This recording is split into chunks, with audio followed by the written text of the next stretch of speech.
ako po'y lalong popogi niyan. Kaya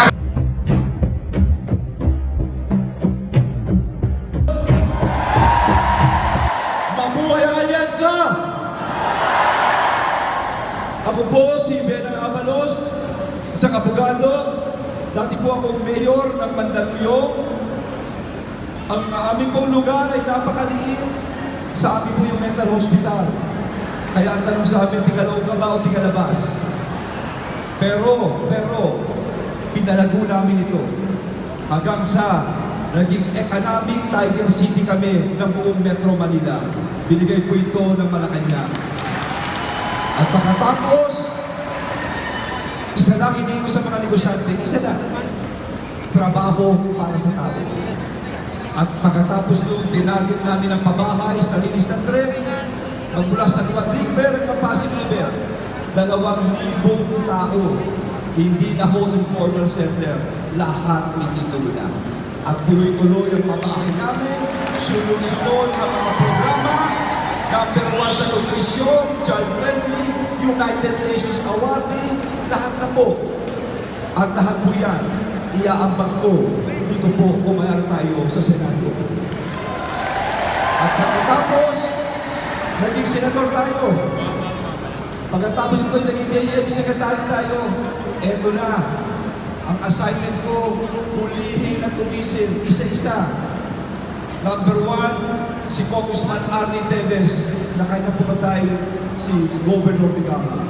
Sumunod si Alice Goo. At ang pinakahuli, si Pastor Apollo Tibuloy. Mga kasama, hindi lamang galing at husay ang kailangan. Kung kailangan tumayo ang isa, tumayo ka. At kailangan mong tapang na gumawa ng desisyon. At higit sa lahat, ang puso magmahal sa kapwa-tao. Yan po ang ating yabang sa inyo lahat. At bago ko matapos, isuti natin aking ama, si Ben Abalos po, 90 years old. Siya po, ang kanyang lolo ay tiga San Vicente, Ilocos. At nagpunta po sa Pangasinan.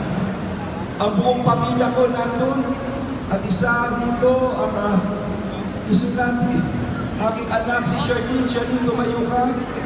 Ikakasal na po siya. At ang mapapakasawa niya dito sa Vigan, sila George Willard po. No? So, may dugo kami Ilocano, mag-aasawa na Ilocano. Sana po umahalay mo rin ako bilang Ilocano. At higit sa lahat, ang mga Ilocano ay masipag. Pinapakalan ng okasyon at hindi lamang yung very clannish pamilya. Sana po, kaya kami nandito ngayon dahil po baluarte ng ating Pangulo. Nagsisipulo ng pagkakaisa. Sana Ilocos, ampunin niyo ang buong pamilya ng alyansa. Iboto natin sila lahat. Mabuhay kayo! Mabuhay ang alyansa! Maraming salamat po, Senator Benhur Abalos, number 1 sa balota. naging BRB chairman, naging senador. Unang takbo ko, you made me number 2 senator. Pangalawang takbo ko noong 2010, you made me number 1 senator. Dahil sa ginawa nyo kong number 1, nagkalintik-lintik ako noon. Pero ganun pa man, ang inyong lingkod ay bumamon.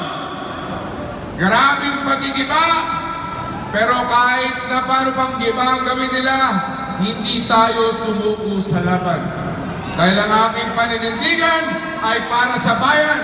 At si Bong Revilla po ay isang mandirigma. Habang nasasaktan, lalong lumalaban. Habang natutuluan, lalong tumatapang. At habang ako'y sinusugatan nila, ako po'y lalong popogingan. Kaya sa inyo po lahat, yung pong mga batas na nailathala na, yung pong lifetime validity of birth certificate, yung pong para sa ating mga lola at lolo, na yung expanded centenarian law na sinulong namin ni Manang Ivy, yung mga batas pa na nagawa ko yung po ay alay namin para sa inyong mga kababayan. Tingnan nyo na lamang po, simula po na ako'y naluklok, nakapaghain ng 2,000 panukalang batas at nakapagpasa ng mahigit 300 na batas na ngayon na napapakinabangan nating lahat mga kababayan. Kaya sa inyo pong lahat, masatandaan nyo, si Bong Revilla ipaglalaban ang karapatan ng bawat isa sa inyo hanggang sa huling patak ng aking dugo. Maraming salamat po, Bong